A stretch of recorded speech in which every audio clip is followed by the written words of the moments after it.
ഞങ്ങളുടെ YouTube channel തുടങ്ങിയതിന് ശേഷമുള്ള ആദ്യത്തെ വിഷുവാണ്. ഇച്ചൂട്ടനെയൊക്കെ കൊണ്ട് കൈനീട്ടം മേടിപ്പിക്കുന്നതും കൃഷ്ണൻ്റെ മുമ്പിൽ തൊഴുന്നതും എല്ലാം വീഡിയോ എടുത്തു. എന്നിട്ട് രാവിലെ തന്നെ അമ്പലത്തിൽ പോകണമായിരുന്നു. അപ്പോൾ ഞങ്ങൾ വേഗം റെഡിയായി. ഞാനും ചേച്ചിയൊക്കെ ഒരുങ്ങിക്കഴിഞ്ഞാണല്ലോ നമ്മൾ കുറേ ഫോട്ടോസ് എടുക്കണേ. അപ്പോൾ ഒരുപാട് ഫോട്ടോസ് എടുത്തു കേട്ടോ. എല്ലായിടത്തു നിന്ന് ഫോട്ടോസും പിന്നെ നമുക്ക് ചാനലിടാനായിട്ട് കുറേ വീഡിയോസൊക്കെ വേണമല്ലോ.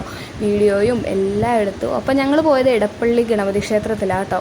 മിക്കവാറും ഞങ്ങൾ പോകാറുണ്ട്. അതിൻ്റെ വീഡിയോ ഒക്കെ ഞാൻ ഇട്ടിട്ടുണ്ട്, നിങ്ങൾ കണ്ടിട്ടുണ്ടാവും. അവിടെ ഇന്ന് നല്ല തിരക്കായിരുന്നു. വിഷു ആയതുകൊണ്ട് എല്ലാവരും വരുമല്ലോ. പിന്നെ ഞങ്ങളുടെ തുരുത്തിയമ്പലത്തിൽ പോയില്ല കേട്ടോ. അവിടെ ഉത്സവം കഴിഞ്ഞുകൊണ്ട് നട അടച്ചിട്ടിരിക്കുക. പിന്നെ 7 ദിവസം കഴിഞ്ഞേ തുറക്കുകയുള്ളൂ. അപ്പോൾ ഞങ്ങൾ നേരെ ഇടപ്പള്ളി അമ്പലത്തിലാട്ടോ പോയത്. അവിടെയൊക്കെ വഴിപാടൊക്കെ ഉണ്ടായിരുന്നു, അതെല്ലാം ചെയ്തു. അവിടെ നിന്നും കുറേ ഫോട്ടോസ് എടുത്തു. പിന്നെ നമ്മൾ അവിടെ പോകുന്നത് എന്തിനാ? പ്രാവിന് തീറ്റ കൊടുക്കാൻ. ഒരു വെട്ടി ഗോതമ്പുമായിട്ട് ഇച്ചൂട്ടൻ വന്നിട്ടുണ്ടായിരുന്നു. അതിന് തീറ്റയൊക്കെ കൊടുത്തു. എന്നിട്ട് ഞങ്ങൾ ഫുഡ് കഴിക്കാനായിട്ട് അമ്പിസ്വാമിയിലാട്ടോ പോയത്, ഇടപ്പള്ളിയിൽ തന്നെയല്ലേ.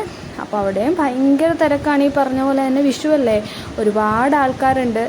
അപ്പോൾ ഞങ്ങൾ ടോക്കണൊക്കെ എടുത്ത് കുറേ സമയം വെയിറ്റ് ചെയ്തിട്ടാണ് ഫുഡൊക്കെ കിട്ടിയത്. ഇച്ചൂട്ടനാണെങ്കിൽ ആ നേരം കൊണ്ട് മുണ്ടൊക്കെ ഊരി പിന്നെ നിക്കറിലായി കേട്ടോ. അങ്ങനെ ഭയങ്കര സന്തോഷത്തിലായിരുന്നു ഇത്തവണത്തെ വിഷു.